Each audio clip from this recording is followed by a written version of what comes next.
जय श्री कृष्णा दोस्तों, स्वागत है आप सभी का हमारे चैनल ग्रेसफुल इकोज में। आज का वीडियो बहुत ही महत्वपूर्ण है क्योंकि यदि इस वीडियो के अंतिम विचार तक आप सभी डटे रहते हैं तो आप जान पाएंगे कि आखिर बुरे लोगों के साथ अच्छा क्यों होता है और अच्छे लोगों के साथ बुरा क्यों होता है। और इतना ही नहीं, आपको अपने जीवन की सभी समस्याओं का मजबूती से लड़ने में आपको मदद मिलेगी। दोस्तों, अधूरा ज्ञान किसी काम का नहीं होता और ऐसा देखा गया है कि पूर्ण ज्ञान के बिना लोग अपना नुकसान ही कर देते हैं। इसलिए इस ज्ञान के सफर को अंत तक सुने और कमेंट में जय श्री राधे कृष्णा लिखना ना भूलें। तो चलिए वीडियो शुरू करते हैं।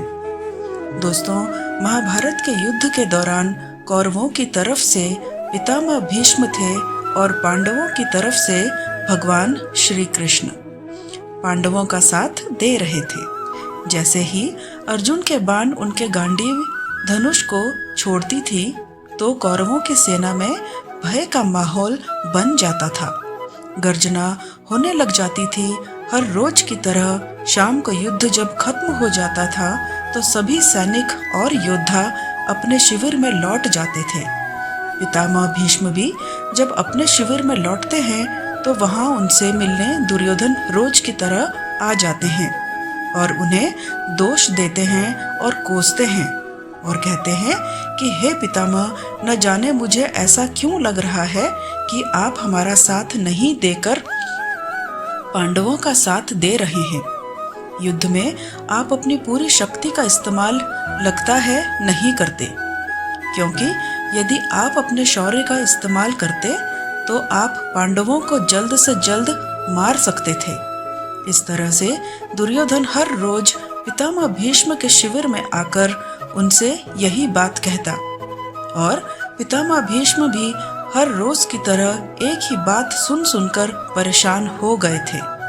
इसलिए एक दिन जब पितामह भीष्म अपने शिविर में वापस लौटे तो उन्होंने देखा कि दुर्योधन वहां पहले से ही बैठा हुआ था और उनके आते ही वह पहले की तरह ही वापस से उन पर दोषारोपण करने लग जाता है। और इस बार पितामह भीष्म भी दुर्योधन की बातों में आकर के अंत में शपथ ले लेते हैं और कहते हैं कि आज शपथ लेता हूँ कि कल ही युद्ध भूमि में सभी पांडवों को मार दूंगा। और यह सुनकर के दुर्योधन को बहुत ही ज्यादा प्रसन्नता हो जाती है और वह निश्चिंत हो जाता है कि वह कल युद्ध को जीत लेगा, क्योंकि वह सोचता है कि पितामह भीष्म ने जब प्रतिज्ञा ले ही ली है तो वह निश्चित ही अपने शपथ को पूरा करेंगे और उससे पीछे नहीं हटेंगे। दुर्योधन तुरंत जाकर के अपने कौरव भाइयों और साथियों से कहने लगता है, यह तो बहुत ही खुशी की बात है कि युद्ध कल समाप्त हो जाएगा, क्योंकि कल ही पांडव और उनकी सभी सेना का अंत हो जाएगा। वे सभी लोग मारे जाएंगे। पर दुर्योधन की यह बात कौरवों की सेना में फैल गई और उसके बाद यह बात पांडवों को भी पता चल गया और उनकी पत्नी द्रौपदी को भी पता चल गई। यह सुनकर द्रौपदी को बहुत ही दुख हुआ और इसलिए वह भगवान श्री कृष्ण के पास गई और कहने लगी कि हे भगवान, कल कोई जीवित नहीं रहेगा, क्योंकि पितामह भीष्म पांडवों को मार देंगे। और हे प्रभु, यह युद्ध तो आपके ही कारण हो रहा है, इसलिए प्रभु आप हमें कृपा करके बचा लीजिए। इस पर भगवान श्री कृष्ण ने द्रौपदी से कहा, नहीं, यह युद्ध मेरे कारण नहीं हो रहा है। यह युद्ध प्रत्येक अपने अपने स्वयं के कर्मों के कारण हो रहा है और तुम्हें इस समस्या का निवारण चाहिए तो इसका निवारण अवश्य ही होगा। इसके बाद भगवान श्री कृष्ण ने द्रौपदी को एक उपाय बताया। उन्होंने द्रौपदी को अपने साथ पितामह भीष्म के शिविर के पास ले गए और द्रौपदी को अंदर जाने को कहा। द्रौपदी जैसे ही अंदर पहुंची, उन्होंने देखा पितामह भीष्म ध्यान कर रहे थे और प्रभु को याद कर रहे थे। उनका ध्यान जैसे ही पूरा हुआ तो द्रौपदी ने सिर झुकाकर उन्हें प्रणाम किया। यह सुनते ही पितामह भीष्म ने उन्हें तुरंत ही आशीर्वाद भी दे दिया और कहा, अखंड सौभाग्यवती भव। उन्होंने जैसे ही अपनी आंखें खोली तो अपने सामने द्रौपदी को खड़ा देख और पितामह भीष्म द्रौपदी से कहने लगे कि तुमने मुझसे क्या करवा दिया। मैंने तो अभी अभी कुछ समय पहले ही शपथ लिया था कि मैं कल सभी पांडवों को यानी कि तुम्हारे सभी पतियों को मार डालूंगा, लेकिन अब मैंने अभी अभी तुम्हें सौभाग्यवती भव होने का आशीर्वाद भी दे दिया। मैं तो इस तरह से धर्म संकट में पड़ गया हूँ, तो मुझे यह जान पड़ रहा है कि शायद भगवान श्री कृष्ण ने ही तुम्हें मुझसे यह आशीर्वाद लेने को कहा होगा। आखिर वह है कहाँ? द्रौपदी ने कहा, वह आपके शिविर के बाहर ही है। फिर पितामह भीष्म ने कहा, ठीक है, भगवान श्री कृष्ण को अंदर आने को कहें।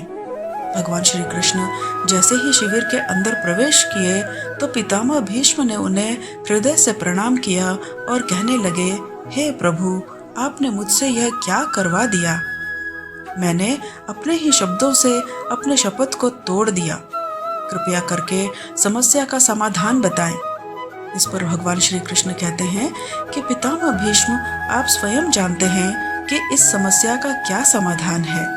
उसके बाद पांडवों को बुलाया गया और फिर वहां पांडव पितामह भीष्म के पास पहुंचे और पितामह भीष्म ने उनसे यह वचन मांगा और कहा कि हे अर्जुन, तुम्हें मेरी बातों को मानना होगा।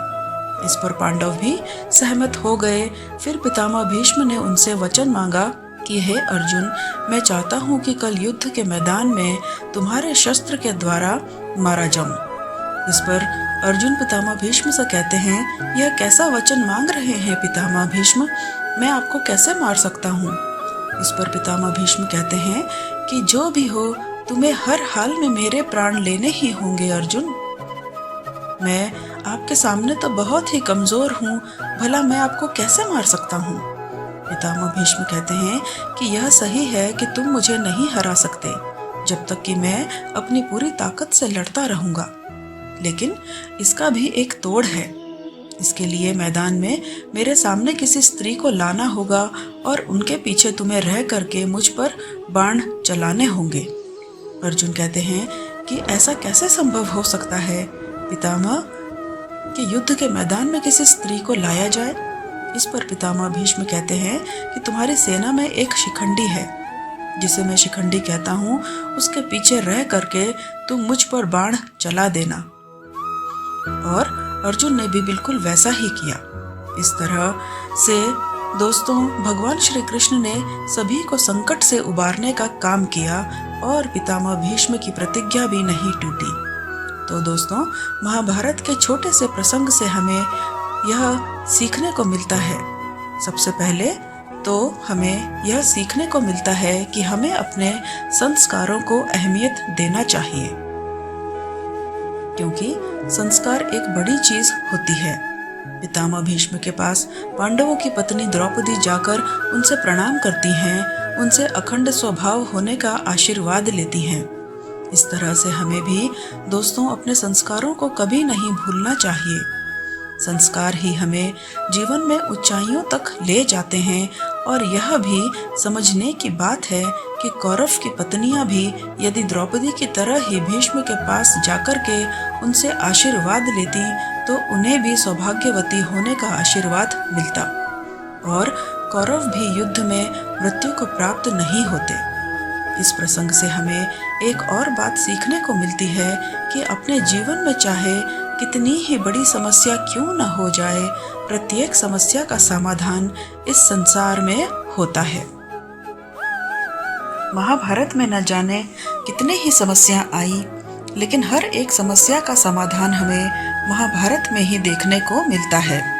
दोस्तों, आप प्रभु की कृपा इस तरह से समझ सकते हैं कि यदि आपकी समस्या किसी विशाल जहाज की तरह बड़ी क्यों न हो, लेकिन आपको याद रखना चाहिए कि प्रभु की कृपा समंदर जैसा विशाल होता है। एक बार की बात है, नारद जी भगवान विष्णु से मिलने आए और भगवान विष्णु से कहा कि हे प्रभु, आखिर इस संसार में ऐसा क्यों होता है कि जो आपकी भक्ति करते हैं, आपकी पूजा पाठ करते हैं, वह ज़्यादातर दुख में पाए जाते हैं, और वहीं जो दूसरे लोग जो आपकी भक्ति भी नहीं करते, यहाँ तक कि आपका नाम स्मरण भी नहीं करते, वह धन, वैभव, ऐशो आराम की चीज़ें इकट्ठा किए जा रहे हैं और आनंद पूर्वक खुशहाली का जीवन व्यतीत करते हैं। इस पर भगवान विष्णु ने कहा, इसका जवाब आपको आगे समझ में आ जाएगा। इसके लिए चलिए हम लोग धरती लोक पर चलते हैं और वहाँ भ्रमण करके आते हैं। तो दोस्तों, इस तरह से दोनों भगवान विष्णु जी और नारद जी साधु का वेश धारण करके धरती पर पहुंच जाते हैं और रास्ते में चल करके एक सेठ के घर पहुंच जाते हैं और सेठ का दरवाजा खटखटाते हैं। सेठ ने जैसे ही दरवाजा खोला तो दोनों साधुओं ने कहा, भिक्षाम देहि। इस पर सेठ जी बहुत ही आग बबूला हो गया और उसने उन दोनों साधुओं को बुरा भला कहने लगा। नारद जी को लगा कि भगवान इस सेठ को कहीं श्राप ना दे दें, इसका व्यापार अब तो बर्बाद हो जाएगा। लेकिन ऐसा कुछ नहीं हुआ। वे दोनों आगे बढ़े तो भगवान विष्णु जी पीछे मुड़ करके सेठ के घर की ओर मुड़े और सेठ को आशीर्वाद दिया, सेठ को और ज्यादा धन मिले और उसका व्यापार और तरक्की करे। यह कहकर फिर दोनों आगे चल पड़े। नारद जी को बहुत ही आश्चर्य हुआ। कुछ देर आगे चलने पर दोनों साधुओं को एक झोपड़ी दिखाई दी, जहाँ एक वृद्ध महिला रह रही थी और सच्ची निष्ठा से पूजा पाठ किया करती थी और उनकी झोपड़ी के बाहर एक गाय खूंटी से बंधी रहती थी, जिसकी वह नित्य प्रतिदिन सेवा किया करती थी। दोनों साधु वहां पहुंचे और झोपड़ी के बाहर आवाज लगाई, भिक्षाम देहि।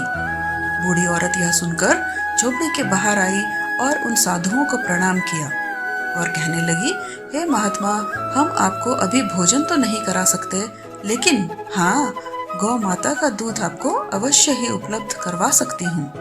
बूढ़ी माता ने दोनों साधुओं के लिए आसन बिछाया और एक एक गिलास दूध परोसा और कहा कि हमें कोई चिंता नहीं, हमें कोई परेशानी नहीं, बस सदा आपकी कृपा हम पर बनी रहे और आप लोग हमें आशीर्वाद देकर ही जाइएगा कि हमारा जीवन ऐसा ही चलता रहे और परमात्मा की भक्ति में ही मेरा जीवन कट जाए, ऐसा आशीर्वाद देकर ही जाइएगा। यह सुनकर के दोनों साधु यानी कि भगवान विष्णु और नारद जी वहां से आगे चल पड़े और कुछ दूर आगे जाने पर भगवान विष्णु जी पीछे मुड़े और झोपड़ी की तरफ मुड़ करके कहने शुरू किया कि तुम्हारी जो गाय है वो कल चल बसे। ये सुनकर नारद जी को फिर से आश्चर्य हुआ और इस बार उनसे रहा नहीं गया और फिर वह भगवान से पूछ ही बैठे कि हे प्रभु, आपकी लीला में समझ नहीं पा रहा हूँ। एक तरफ तो जो व्यापारी हमें बुरा भला कह रहा था, हमारा तिरस्कार कर रहा था, उसे आप कह रहे हैं कि उसका व्यापार और ज्यादा फले फूले, उसे और ज्यादा धन मिले। वहीं दूसरी ओर जो बूढ़ी माता है, जिसने आपको आदर सत्कार के साथ आपका सम्मान भी किया, उन्हें आप कह रहे हैं कि उनकी गाय कल को चल बसे। मैं आपकी लीला नहीं समझ पा रहा हूँ, कृपया करके मुझे समझाएं कि ऐसा आप क्यों कह रहे हैं। इस पर भगवान विष्णु नारद जी से कहते हैं, उस सेठ को ज्यादा धन दौलत मिले, मैंने ऐसा इसलिए कहा क्योंकि उसका मोह केवल धन दौलत में ही है, उसकी आसक्ति केवल उसी में है और जब उसका अंत काल आएगा तो उस मृत्यु के घड़ी में वह केवल धन दौलत के बारे में ही सोचे, ताकि अगली बार वो सर्प योनि में जन्म ले और अगले जन्म में सांप के रूप में किसी तिजोरी के नीचे बैठा मिले। और वहीं दूसरी ओर मैंने बूढ़ी माता जी को ऐसा कहा कि उसकी गाय चल बसे, क्योंकि मैं ऐसा चाहता हूँ कि जब बूढ़ी माता का अंत समय आए तो वह गाय के बारे में ना सोचे और वह मेरा सुमिरन करे, परमात्मा को याद करे। और दोस्तों, शास्त्रों में भी ऐसा कहा गया है कि अंत समय में जो कोई भी जिस चीज के बारे में सोचता है, अगले योनि में वह वैसा ही जन्म पाता है। अगर कोई मृत्यु के समय प्रभु को याद करेगा तो उसकी आत्मा भी मृत्यु के बाद परमात्मा में लीन हो जाएगी और वह परमात्मा के धाम को पा लेगा। और दोस्तों, यही इस कहानी का सार है। इसलिए दोस्तों, जब भी हमारे जीवन में कोई परेशानी या मुश्किल की घड़ी आती है या कोई सुख का समय आता है, तो वह परमात्मा की इच्छा से ही होता है। इसलिए उसे हमें मन में स्वीकार कर लेना चाहिए। दोस्तों, अपनों के सामने कभी हाथ नहीं फैलाना चाहिए, भले ही नमक रोटी क्यों न खाना पड़ जाए। ऐसा इसलिए क्योंकि वह आपके मांगने पर वो नहीं देंगे और उससे ज्यादा तो आपको ताना देंगे।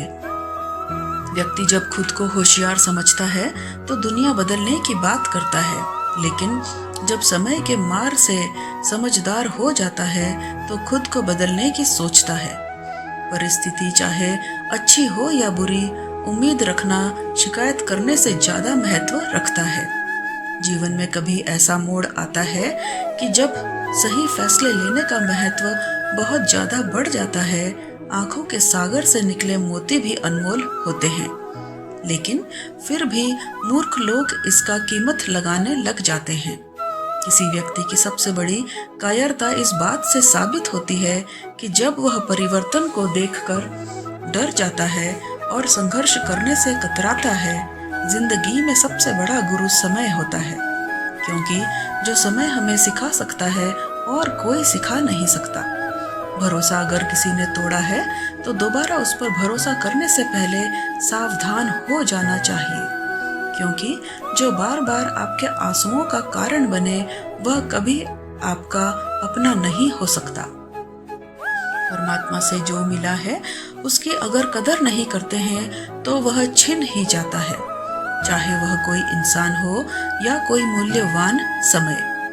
आपके द्वारा दी गई जुबान और आपके काम आया इंसान, उन्हें कभी भूलना नहीं चाहिए।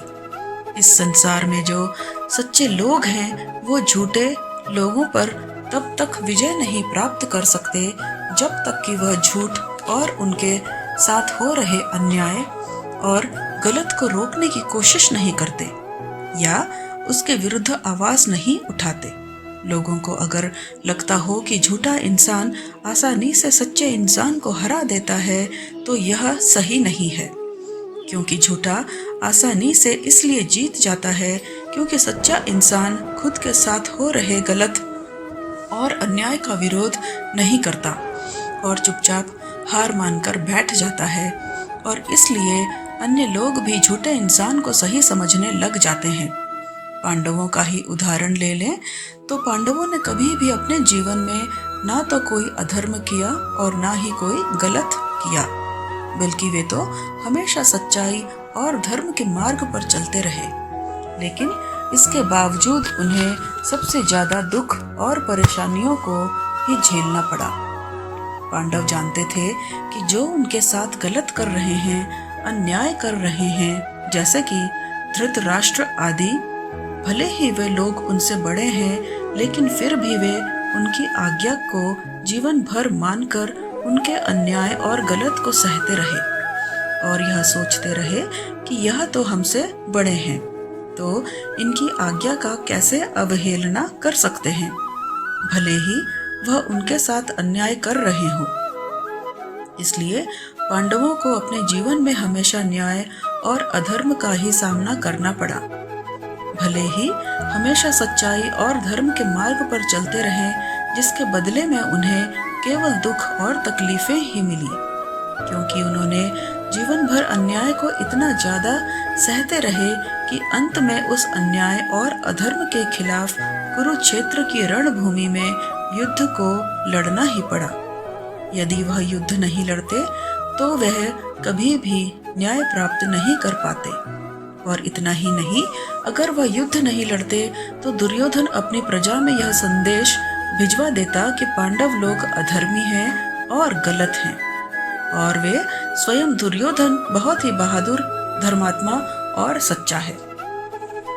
दोस्तों, आज के जमाने में ज्यादातर लोग यही कहते रहते हैं कि अब अच्छाई और सच्चाई का जमाना नहीं रहा, तो उन्हें यह जान लेना चाहिए कि असल में संसार चुपचाप रहने और अन्याय को सहते रहने का नहीं। आप सच्चाई के मार्ग पर चलें अच्छे बने यह गलत नहीं है, लेकिन इतना बेवकूफ़ भी ना बने, लापरवाह भी ना बने कि कोई भी आपको नुकसान पहुंचाकर चला जाए। जब लोग किसी के गलत व्यवहार और अन्याय का खुद सामना नहीं कर पाते तो वह कहते हैं कि भगवान खुद ही इसका न्याय करेगा। लेकिन सोचिए, भगवान ने तो आपको भी बुद्धि और वाणी दी है। अगर हर चीज भगवान को ही देखनी थी तो फिर आपकी क्या ही भूमिका रह जाएगी। दोस्तों, भगवत गीता के पहले अध्याय का नाम अर्जुन विषाद योग है, जो अर्जुन के गहरे दुख और संदेह से संबंधित। जब अर्जुन ने रणभूमि में अपने ही प्रियजनों को देखा, जैसे कि भीष्म पितामह, गुरु द्रोणाचार्य और अन्य रिश्तेदारों को, तो उनका मन विचलित हो गया और दर्द से भर गया। उसे यह सोचकर बहुत ही ज्यादा दुख होने लगा कि युद्ध जीतने के लिए उसे अपने ही लोगों को मारना होगा। अर्जुन कहते हैं कि हे श्री कृष्ण, इन सबके साथ युद्ध करने से, इन्हें मारने से तो अच्छा होगा कि मैं राजपाट को छोड़ करके वन को चला जाऊं और सन्यासी का जीवन व्यतीत करूं। उन्होंने स्पष्ट रूप से कह दिया कि मैं युद्ध नहीं करूंगा। तब जाकर भगवान श्री कृष्ण ने श्रीमद् भगवत गीता का अलौकिक और दिव्य ज्ञान दिया, जिसे सुनने और समझने के बाद अर्जुन युद्ध करने के लिए तैयार हो पाए। भगवान श्री कृष्ण ने अर्जुन से कहा कि हे अर्जुन, यदि तुम अधर्म को सहते जाओगे और उसके विरुद्ध युद्ध नहीं लड़ो तो तुम भी अधर्मी माने जाओगे और दुर्योधन का यह अधर्म समाज में और भी फैलता चला जाएगा और उससे उन पापियों को और भी ज्यादा शक्ति मिलेगी। असल में दोस्तों, महाभारत की कथा हम सभी के जीवन की कहानी ही तो है। हमारे जीवन में भी कई बार तकलीफें और दुख आती रहती हैं। कई बार हमारे साथ बहुत गलत होता है, लेकिन अगर हम उसे चुपचाप सहते रहेंगे तो सामने वाले हमारे साथ और भी ज्यादा गलत करेंगे। भले ही कैसे भी तकलीफ हो, कोई भी दुख हो, उसका सामना हमें खुद ही करना होगा। अगर दुख आपका है तो उस दुख को दूर करने के लिए उपाय भी आपको ही ढूंढना होगा। अगर कोई आपके साथ गलत कर रहा है तो उसके खिलाफ आवाज भी आपको ही उठानी होगी। यह संसार कमजोर के साथ नहीं खड़ी होती। अगर आप कुछ और हिम्मत से काम लेंगे तभी तो लोग आपके साथ खड़ा होना शुरू करेंगे। लेकिन अगर आप ही कमजोर पड़ जाएंगे तो भला आपका क्यों ही साथ कोई देगा। इसलिए दोस्तों, श्रीमद् भगवत गीता की इस शिक्षा को हमेशा के लिए अपने मन मस्तिष्क में बिठा लेना चाहिए कि अगर कोई हमारे साथ गलत करता है, अन्याय करता है, तो उसे बिल्कुल भी सहना नहीं चाहिए, बल्कि उसका सामना हिम्मत और मजबूती से करना है और साहस और धैर्य के साथ जीवन में आगे बढ़ते रहना है। आज की वीडियो बस यहाँ तक ही। अगर इस वीडियो से आपने कुछ भी सीखा है तो कमेंट में जय श्री राधे कृष्णा लिखना ना भूलें और हमारे चैनल ग्रेसफुल इकोज को सब्सक्राइब करें। आज की वीडियो बस यहाँ तक ही। दोस्तों, अपना ख्याल रखिएगा, स्वस्थ रहे, मस्त रहे, हमेशा मुस्कुराते रहे। जय श्री कृष्णा, राधे राधे।